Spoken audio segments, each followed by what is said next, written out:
Who are the Asur? An enigma to men and dwarfs, who know them as High Elves. At the center of the great ocean lies Ulthuan, a paradise created by the Old Ones. But when the stellar gates collapsed, demons flooded the mortal plane. All was lost until Anarion the Defender strode forth. The first Phoenix King vanquished the demons with the aid of the Archmage Calador Dragontamer.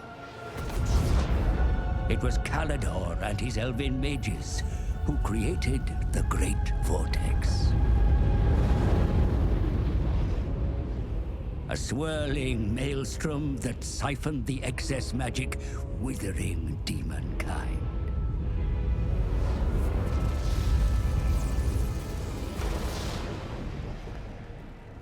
With the world purged of chaos, the elves took it upon themselves to become guardians and stewards. The twin-tailed comet is oft seen as an omen, but this time its wake brought great peril.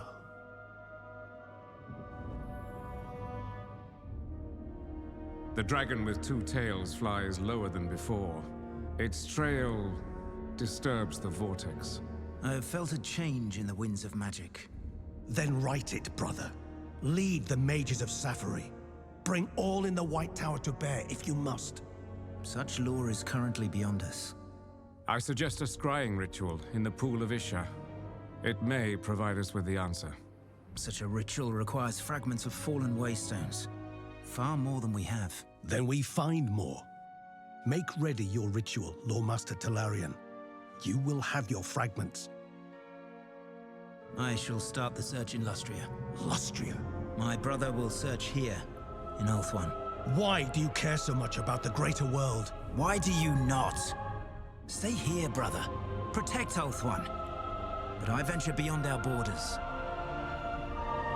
And while you meddle in far-flung continents, I will ensure you have a home to return to.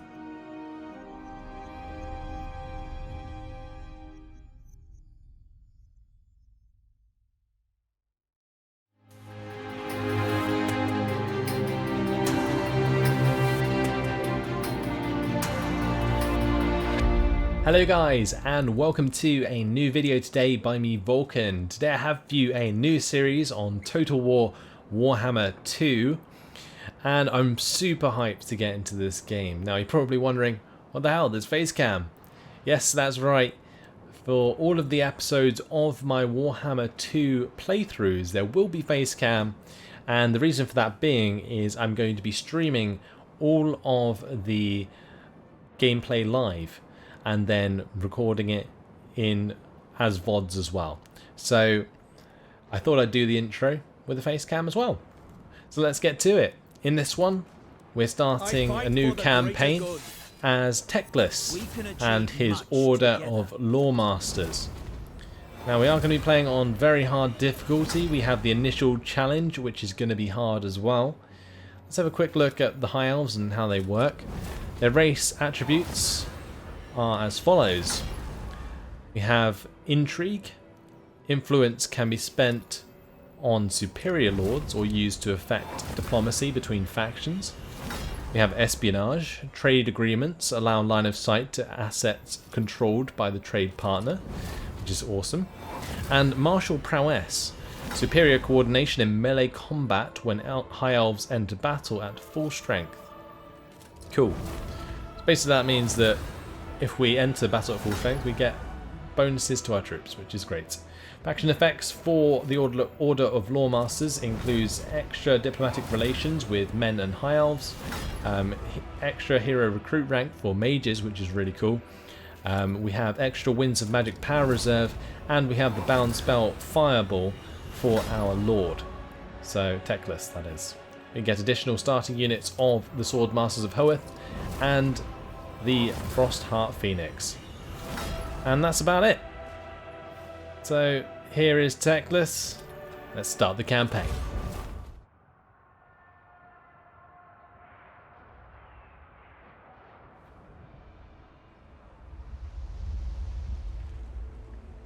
Sons of Ulthuan, pupils of Hoeth, we do not come upon this place lightly. The world is in dire peril, and it falls to us once more to save it. The great vortex is vulnerable, and those of dark intent would seek to draw its power for themselves. This cannot come to pass. By gathering wave fragments scattered across the world during the events of the Sundering, we may gain means to avert the collapse of the vortex. This search takes us far from home, to the rich jungles of the lizards. The inhabitants of Lustria may resist our intrusion, but our cause must prevail. The vortex must be secured, lest the world drown in a tide of chaos. So I'm going to leave you guys now with the continuation of the live stream, where I started at turn 1, of course, of a fresh High Elf campaign. Let me know what you guys think of the new format for my Warhammer 2 playthroughs, and I hope you enjoy it. Let's get this show on the road, shall we? High Elves campaign, very hard difficulty, starting with Teclis, who starts in a hard position. Master of the White Tower. So, we have this army right next to us, Caterpillar. What a lovely name. He has some skink cohorts, which I think are the sort of normal sword and shield starting units. I have no idea about any of the Warhammer 2 stuff yet. I didn't really watch many videos on it. I had planned to do like some preliminary videos on Warhammer 2, but I got so carried away with Steel Division, it's unbelievable. So here we are, diving into Warhammer 2 completely blind, really. I'm just relying on my knowledge of the original Warhammer to get me through this. So we have a couple of missions. We have Into the Jungle, which is to capture and occupy a settlement belonging to the Sentinels of Zeti, which is these fellas. So we'll go and take the Golden Ziggurat, and then we need to ensure that one of the following buildings have been constructed, the Rally Field. Okay. Well, hopefully you like my face, Christopher. Alright, let's get the Rally Field building, because we have a mission to. We will get Teclis into the province, because the very hard difficulty is exactly the same as before. It gives us -4 public order per turn. Ugh, horrible. Right, so we'll go for a couple of spearmen and some archers. Master of the White Tower. And I think that should be everything. I don't think we can get technologies yet. No, we can't. We need military advancements 1, which I think is unlocked by the Rally Field. So we'll get our technology going as soon as possible. Let's have a look at our diplomacy while we're at it. Relations with foreign powers may be managed through diplomacy. Looks like we could probably get a trade agreement with these guys. Welcome, traveler. What would you wish to discuss? See if we can get some money for that. We'll go for 500. Misguided. Nope. What if we offer the military access as well? Can we get like 500 for that? Unwise. Nope. Okay, we'll go for the 300 then, because I think that should work. Yeah, nice. Okay, we got 300 at the start. Good stuff. 300 cash for free. Onward. The spine of Sotek dwarves here. These guys, we will be able to get a trade agreement with them once we get a link with their capital, right? That's everything done for the first turn. Oh, by the way, if we go into the world map, we are down in the bottom left. This is the world map. Rather large. We're all the way down here, bottom left. Cool. Alright, let's move on to the next turn.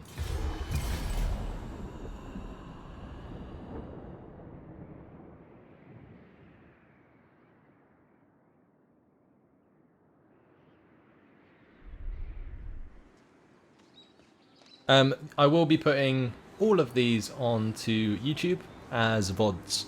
So yeah, that will definitely be the case.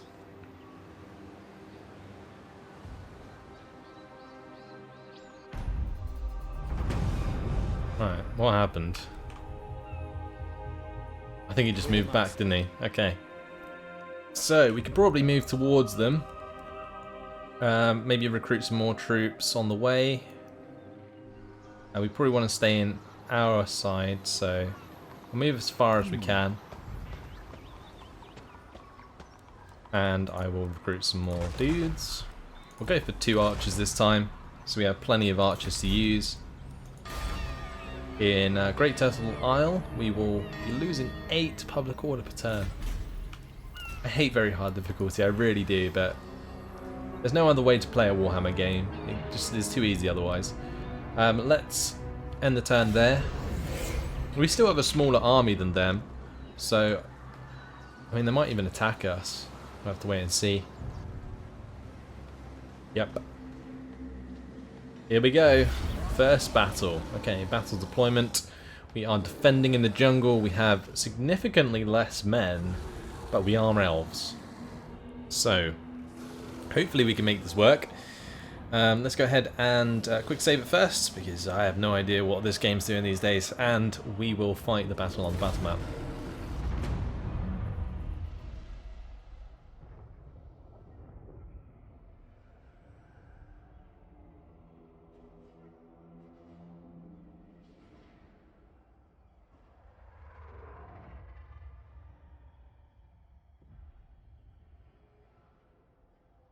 Seems like they've updated the tips quite a bit. So there it's telling us about how to play battles properly. Ooh, we have quite a nice hill to play with. Look at that. Lovely. Okay. Well, this is going to be relatively easy to defend, isn't it?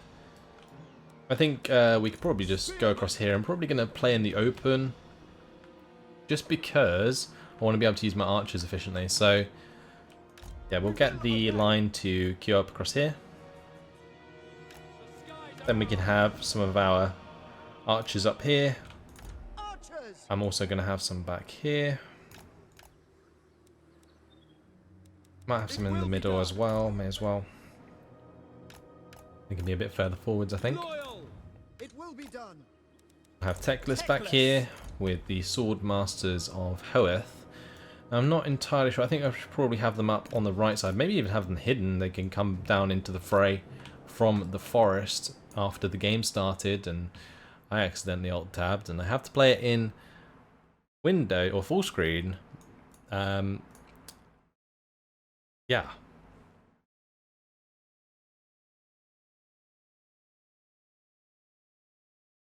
Okay. I think the stream went down briefly there. Hopefully it's come back.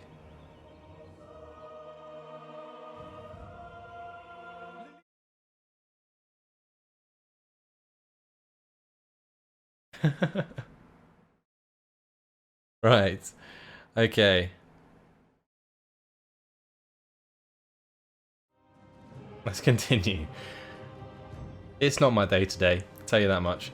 Right. So we will get Teclis to stay back there. We can have the Phoenix fly above us. Cool. We all good? We all good. We're good. I think we're good. I'm still an RTS god, Mark. Don't you worry. Let's get this show on the road. We're just going to fast forward it. They're going to have to climb up this hill. Troops will fire at will without orders to the contrary, Commander. I'm going to put all of my archers on guard mode, actually.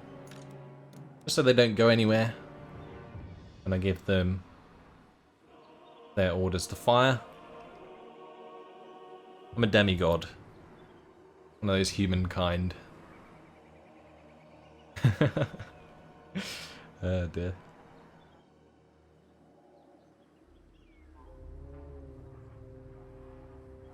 Here they come. Let's have a look at these units. They are absolutely beautifully modelled in this game. Look at them. Oh, yeah. Gonna turn the speed down. Watch the archers fire away. Oh yes, go on. Unleash those bows. Cool. Our lovely Cryo Phoenix up here. Sword Masters of Hoeth hiding in the trees over here. And we have Teclis back here who's going to do a Proton. Awesome. Alright, so I think what we're going to do... They've seen them Sword Masters of Hoeth, so we're going to go get rid of the Salrus spears, I think. Yeah, nice. And get the Phoenix into battle. Right. Let's take out their archers with our archers. And once the Sword Masters of Hoeth have finished with the Salrus spears on the right flank, we'll have them charge in behind. Although this one unit of spearmen here is holding off Caterpillar. We're going to put the debuff onto him. I'm probably going to bring Teclis through the middle actually. Just because I can then use his fireballs into the side of these formations as well.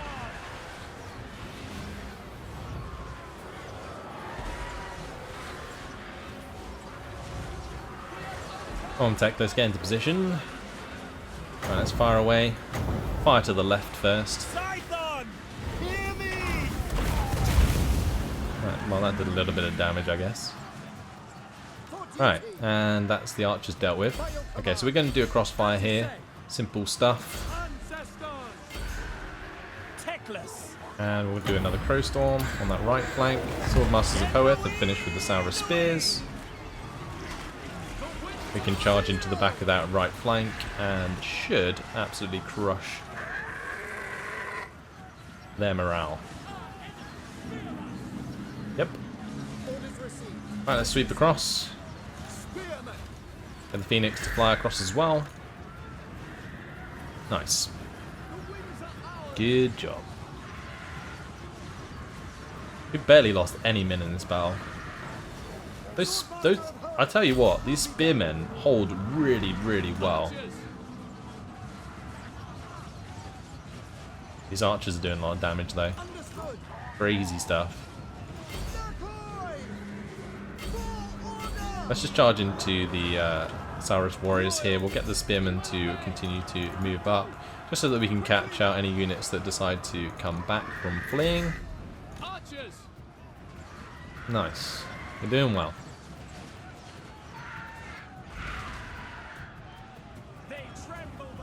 Looks like my archers are trying to hit Caterpillar here. None can comprehend my power. Put a spell on him. We'll try and focus down the units that are coming out of the forest over there with the archers. And these archers can probably shoot into the side of the formation there. That's what I'm looking for. We can kill off a lot of those. But pretty much have victory here. Teclis is actually attacking Caterpillar directly. Come on, men. Finish him off.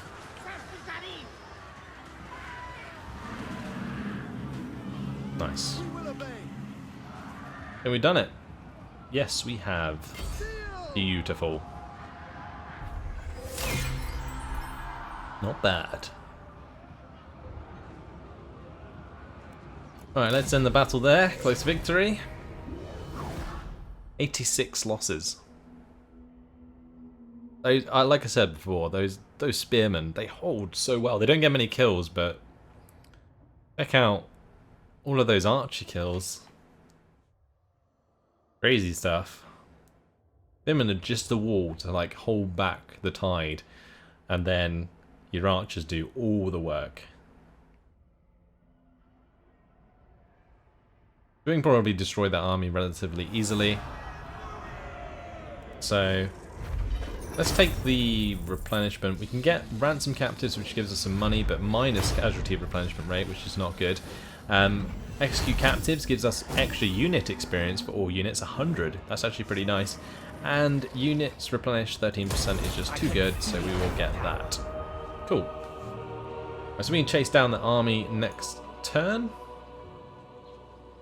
Destroy them, and we will move on to the Golden Ziggurat and take that over. Hello to everyone watching, by the way. welcome to the stream. Or the VOD if you're watching it afterwards. So we have completed our mission, our first mission. You now have the facilities to begin And we can now research technologies. We also gained the scroll, however I could read, of shielding. Nice. Let's get this technology underway. And what we'll do is upgrade Teclis. Now I did look at Teclis' skills previously, so I think we're just going to continue with his spells here, because we can get like upgraded Flock of Doom, which is great, and then we can continue with like Chain Lightning, which is like a really cool vortex lightning spell.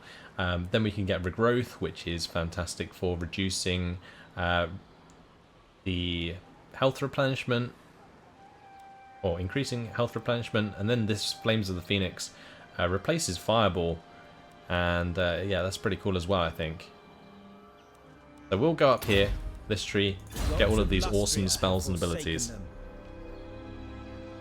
Yeah, I think Root Marcher is nice, for sure, but we don't need it just yet, because the actual sort of range that you're moving at in this area is actually quite small by the looks of things.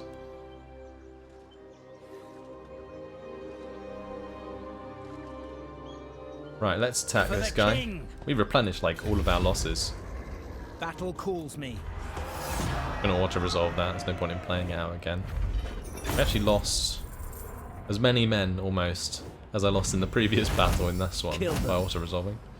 But we're just gonna replenish, so that I can move towards the Golden Ziggurat and take it over.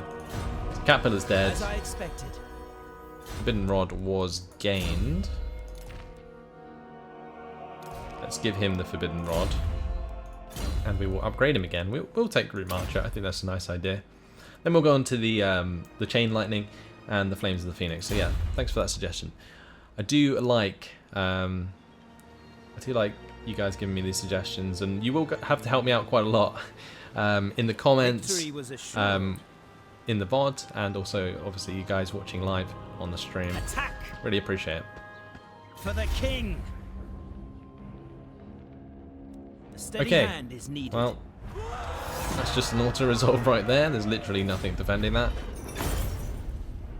And since we own a province here, we should probably just occupy.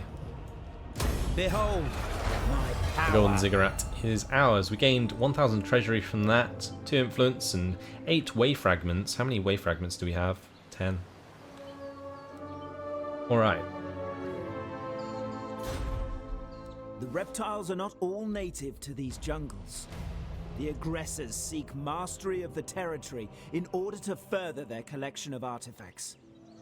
We must deny them the control they seek. Our ritual must go ahead as planned. Okay, so we need 350 way fragments in order to perform the first ritual. Seems like that might take a little while to get. And we can get more from completing this quest, which is maintain 1 province, which we can do quite easily actually. The Mud Isles are here, and they are the 3rd settlement in the Turtle Isle. What we're going to do is demolish that building in the Golden Ziggurat. I'm probably just going to build defences there so I can leave it be. And I guess we may as well upgrade it to a haven. I think that increases the garrison as well. Yeah. So basically what we're going to do is invest all this money into our settlements so that we can build the defences we need, and then we can just leave them. And if like an army comes along and attacks the settlement, we'll use the settlement army to defeat them. It should be quite easy in a defense battle.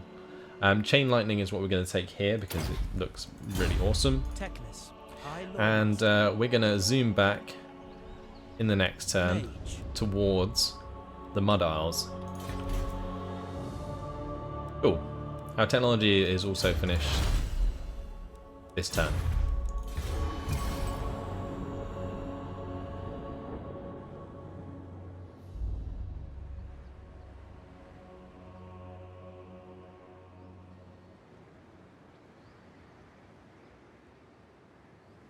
Using an agent.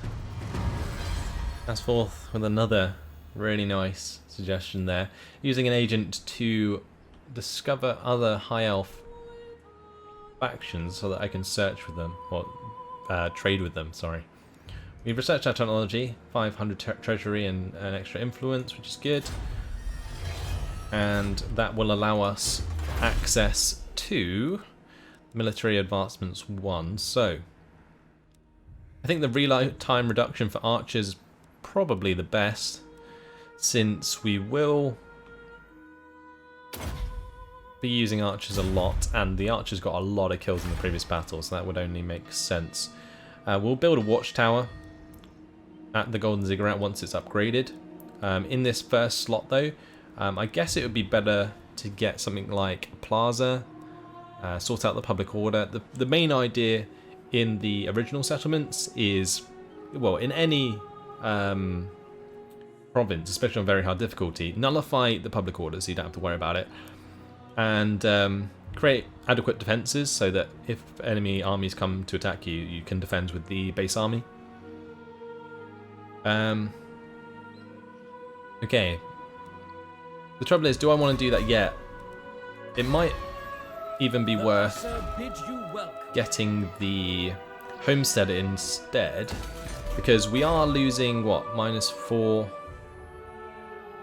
That will continue to go down, and the +2 isn't really doing too much. So getting the growth is probably better, then we can upgrade our settlements quicker. Yeah, I think we'll do that instead. Alright, let's march back then towards the Mud Isles. And maybe we can attack the Sentinels of Zeti over here as well.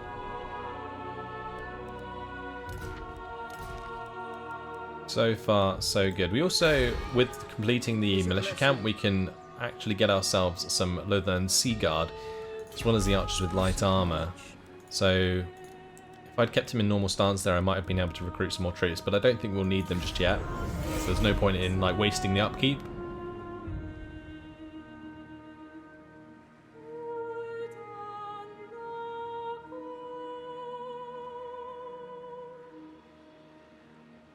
See if anything happens at the end turn here. Nope, nothing to worry about. Pretty simple so far. Move towards the Mud Isles.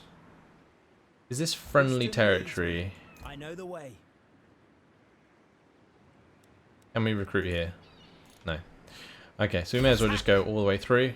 And it looks like there's some sort of treasure here. Right click to attempt to search for treasure or colonize this settlement. 1,400 for colonization.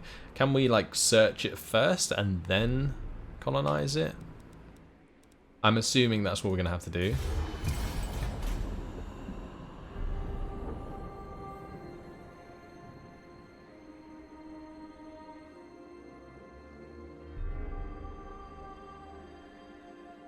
Again, not too much happening in the end turn.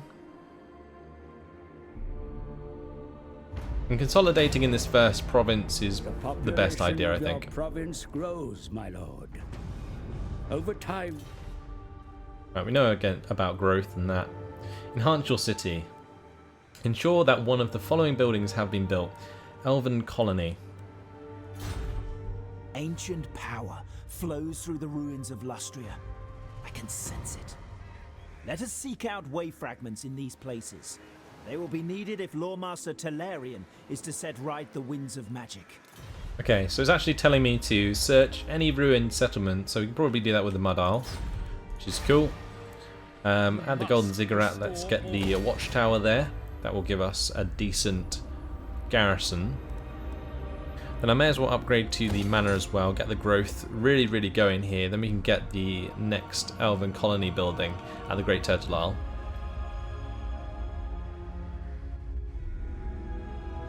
Master of the White Tower. We will go to the Mud Isle now. We will treasure hunt. One good turn. As you search through the remains of a collapsed colonnade, cries for help echo through the rubble. People are trapped beneath. Although their welfare is of little interest, they may be of some use. Do you order that the area be cleared and the survivors freed? Leave them to die beneath the fallen masonry, or perhaps pursue another course of action? Okay, attempt blackmail, leave them to their fate, try to help, or ignore them and look elsewhere. We can either be a dick, which is attempt blackmail, or we can try to help. I think is probably the best bet. Let's attempt blackmail. Amazed by your callousness, the survivors let out a string of curses as you walk away. They will all die, but it is too late to reverse the effects of their magical mischief, so we lose Winter Power Magic Reserve for 5 turns. Is that it? Your affair. Okay, so next turn we colonize. I guess we get what we deserve there. Calm as a bitch.